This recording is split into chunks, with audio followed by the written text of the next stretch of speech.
কিন্তু বাবা, এখন যে আপনি চলে আসছেন, এখন তো রুম টুম কোনো কিছুই ফাঁকা নাই। আপনি কই থাকবেন? আপনার আর জায়গা টাকা দিতে পারতাছি না আমি। এই বড় ভাই শুনো, তুমি একটা কাজ করো। আব্বাই যেমন আইয়া করছে, এখন কি আর করার? ওই জোনে যে পাশে ইট বালু আছে আর ওই জায়গায় গোয়াল ঘরটা আছে, সম্পূর্ণ কাজ তো ঠিক হয় নাই। এক কাজ কর বড় ভাই, ওই ঘরটা কোনো মতো ঠিক করে আবার উনেই থাকতে দে। হায় রে আমার সন্তানেরা রে, আমি 36 বছর বিদেশে কাটাইলাম, টাকা পয়সা এত কষ্ট করে কামাইছি যে নিজের খানা পর্যন্ত আমি একটু কমায় কমায় খাইতাম। যে আমি একটা মেয়ে রেখে আইছি, আমি একটা ছেলে রেখে আইছি, আমি যদি এখানে সুন্দর করে খাই, আমি যদি বিলাসিতা করি, তাহলে আমার ওই ছোট্ট মায়াটা কি খাইবো, কেমনে মানুষ হবো, কেমনে লেখাপড়া করবো? আর তুই ছোট ছিলি, আমি চিন্তা করছি তোরে যদি টাকা পয়সা না দিই তাহলে তুই কেমনে কি করবি, এই চিন্তা ভাবনা কিন্তু আমি এগুলা করছি।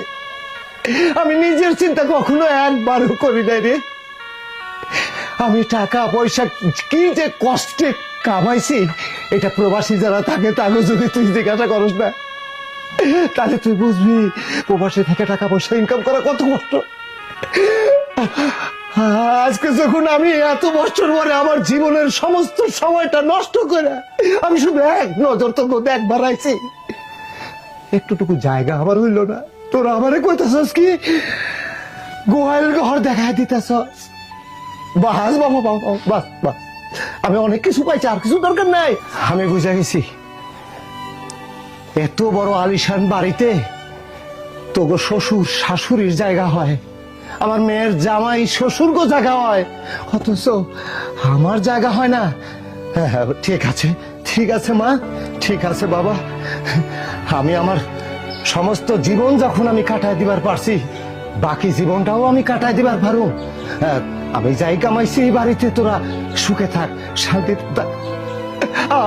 আমি জীবনেও কোনোদিন তোকে মুখটা দেখানোর লাগেও আইতাম না, কোনোদিন না, কোনোদিন না, কোনোদিন না।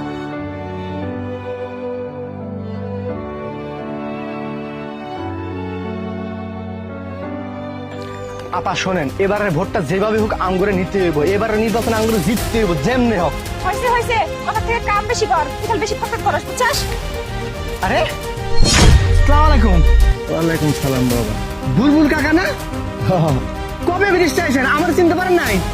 আমি রহিমের ছেলে নয়ন। খুব ভালো লোক আসলে তোমার বাবা।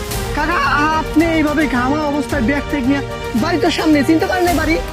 হ্যাঁ চিনছি বাবা। আরে বুলবুল কাকা